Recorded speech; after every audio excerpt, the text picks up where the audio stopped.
بسم اللہ الرحمن الرحیم۔ السلام علیکم دوستو، دنیا بھر کی خبروں میں آج آپ سنیں گے، لیکن اس سے پہلے اگر ہو سکے تو لائک، سبسکرائب اور بیل آئیکن کا بٹن ضرور دبا لیں، شکریہ۔ بجٹ میں موبائلز کال اور انٹرنیٹ پیکیجز مہنگے، 850 سی سی گاڑیاں سستی۔ ترکی کو بھی افغانستان سے فوری نکلنا ہوگا، طالبان۔ روس ایران کو جدید سیٹلائٹ سسٹم دینے جا رہا ہے، امریکہ۔ کینیڈا میں پاکستانی فیملی کو مارنے والے تخریب کار کا ٹرائل شروع۔ افغانستان میں طالبان کا اثر دوبارہ بڑھنے پر امریکہ جنگی طیاروں سے حملہ کر سکتا ہے، امریکہ۔ فرانسیسی صدر کو تھپڑ مارنے پر نوجوان کو عدالت نے کیا سزا سنائی؟ شوکت صدیقی انٹیلیجنس اہلکاروں سے بھی ملتے رہے، سپریم کورٹ۔ ایک احمق امریکی سیاستدان۔ ونڈوز 11 کی پہلی جھلک جاری کر دی گئی۔ تو آئیے چلتے ہیں اب خبروں کی تفصیل کی جانب۔ پاکستان کا وفاقی بجٹ پیش کر دیا گیا۔ موبائلز کال اور انٹرنیٹ پیکیجز مہنگے، الیکٹرک اور 850 سی سی گاڑیاں سستی۔ اپوزیشن اراکین نے حسب توقع شور شرابہ اور شدید نعرے بازی کی۔ گو نیازی گو کے نعرے حکومت کی جانب سے نئے مالی سال کے لیے 8,000 ارب روپے کے لگ بھگ مالیت کا بجٹ پیش کر دیا گیا۔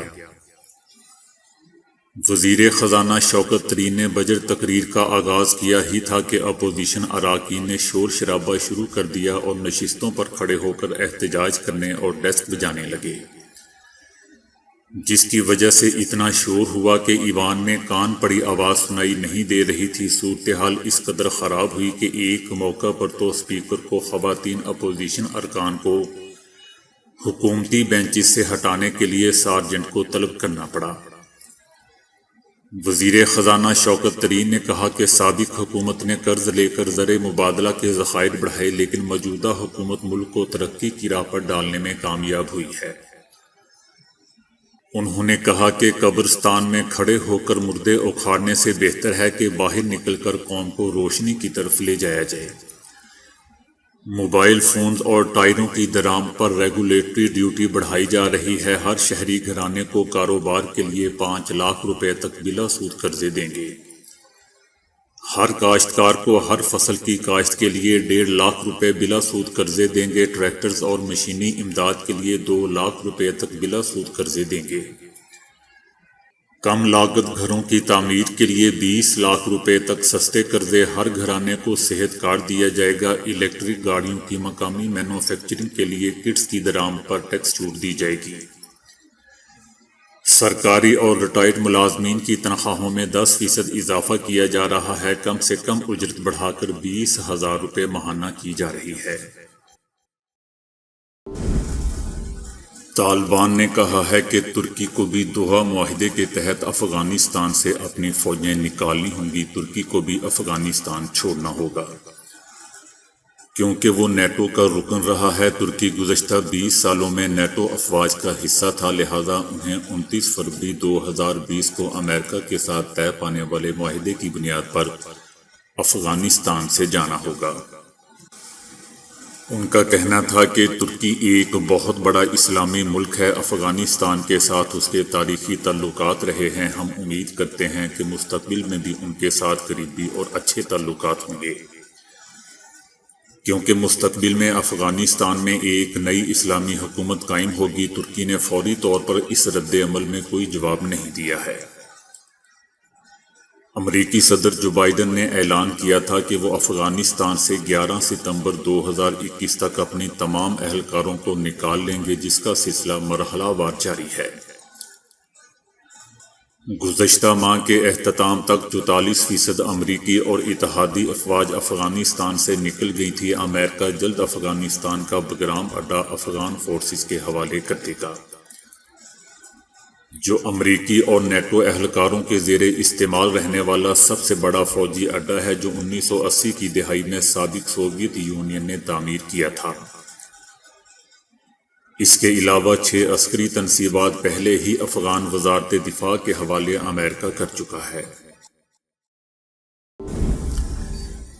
روس نے پڑوسی ممالک پر نظر رکھنے کے لیے ایران کو سیٹلائٹ سسٹم دینے کی تیاریاں شروع کر دی ہیں۔ امریکی اخبار واشنگٹن پوسٹ نے لکھا ہے کہ روس ایران کو جدید ترین سیٹلائٹ سسٹم دینے کی تیاری کر رہا ہے، جس کی مدد سے ایران اپنے پڑوسی ممالک بالخصوص عراق میں قائم امریکی ملٹری بیس، سعودی آئل فیلڈز اور اسرائیلی ملٹری بیس پر گہری نظر رکھ سکیں گے۔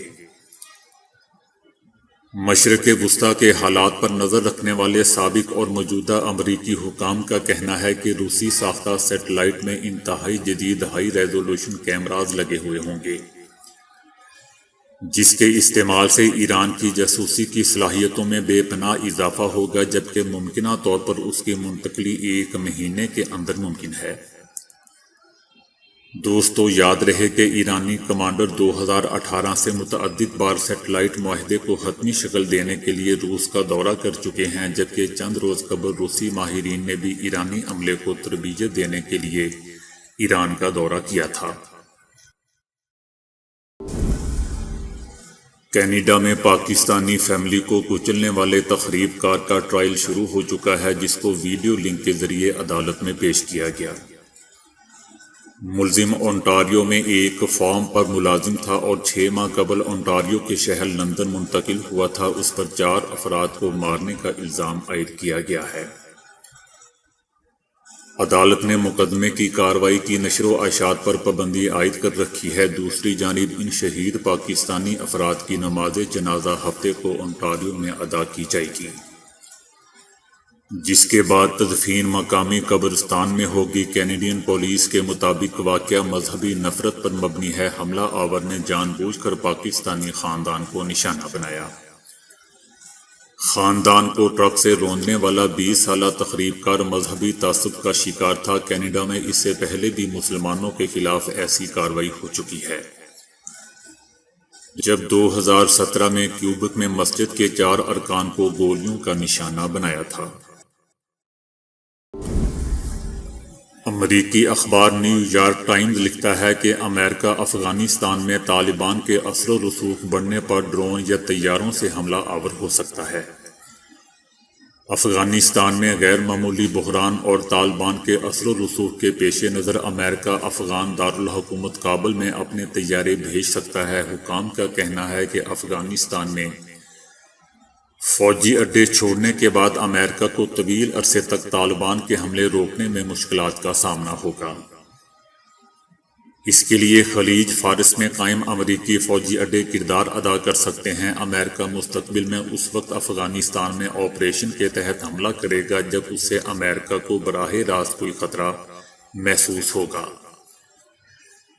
دوسری طرف امریکی عسکری حکام کا کہنا ہے کہ اہلکاروں کا انخلاء جولائی میں ہی مکمل ہو سکتا ہے۔ امریکی انتظامیہ کو اہلکاروں کے انخلاء اور افغانستان کے مستقبل کے حوالے سے کئی سوالات کا سامنا ہے۔ جب سے امریکی صدر جو بائیڈن نے اہلکاروں کے انخلاء کا حکم دیا ہے، تب سے امریکہ کے عسکری حکام کو تشویش لاحق ہے کہ دوبارہ افغانستان میں حالات بگڑ سکتے ہیں اور اس سے سب سے زیادہ نقصان افغان فورسز کو ہوگا۔ فرانس کے صدر میکرون کو تھپڑ مارنے کے جرم میں ڈیمن ڈیرل نامی شخص کو عدالت نے 4 ماہ قید کی سزا سنائی ہے اور کسی بھی سرکاری ادارے کو چلانے اور 5 سال تک ہتھیار رکھنے پر پابندی کا بھی فیصلہ سنایا ہے۔ اس کے علاوہ 28 سالہ ڈیمن ڈیرل دائیں بازو کے نظریات سے متاثر ہے اور اسی حوالے سے اس نے کئی یوٹیوب چینل بھی سبسکرائب کر رکھے ہیں۔ اس کے علاوہ Damon Darrell martial arts club کا مالک بھی ہے،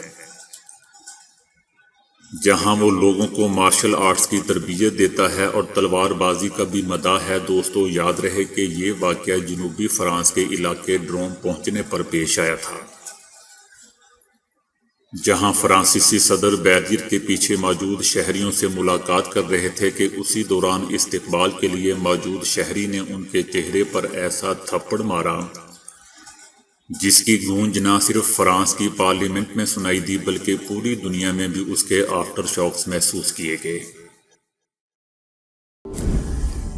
پاکستان سپریم کورٹ کے جج جسٹس عمر عطا بندیال نے کہا ہے کہ ہمیں ملک کے اداروں کا دفاع کرنا ہے، اداروں کا تحفظ ہم نہیں کریں گے تو کون کرے گا۔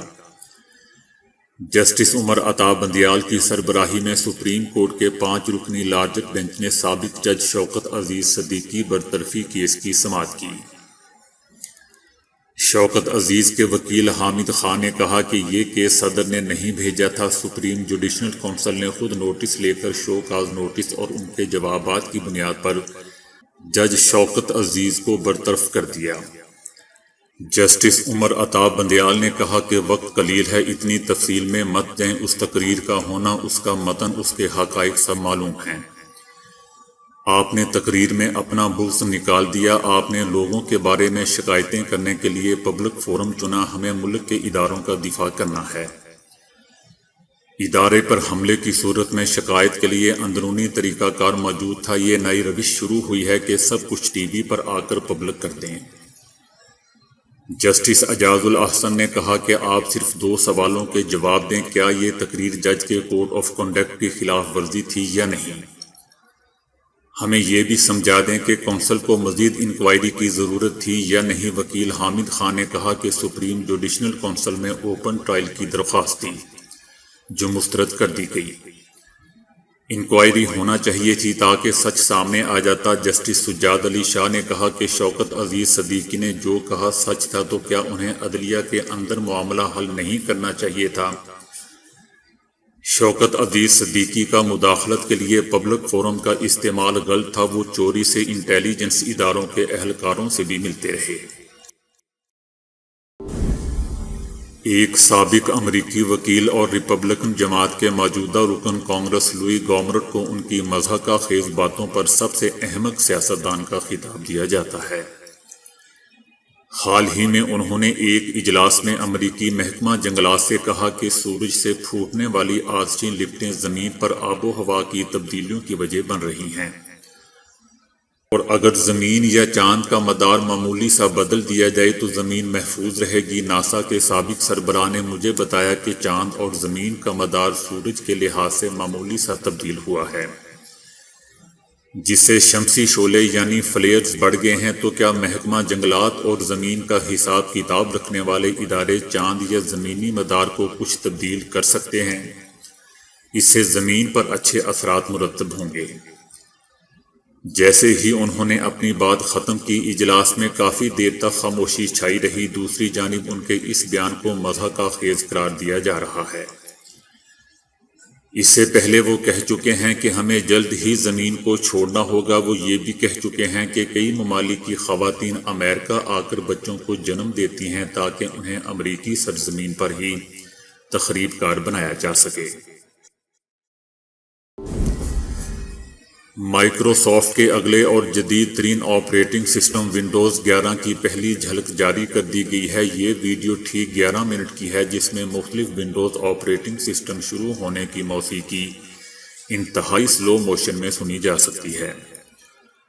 فی الحال یہ واضح نہیں ہے کہ اگلے ونڈوز آپریٹنگ سسٹم کا نام کیا ہوگا، لیکن مائیکروسافٹ کی جانب سے 11 کی تکرار دیکھ کر یہی کہا جا رہا ہے کہ شاید اس آپریٹنگ سسٹم کا نام بھی ونڈوز 11 ہو۔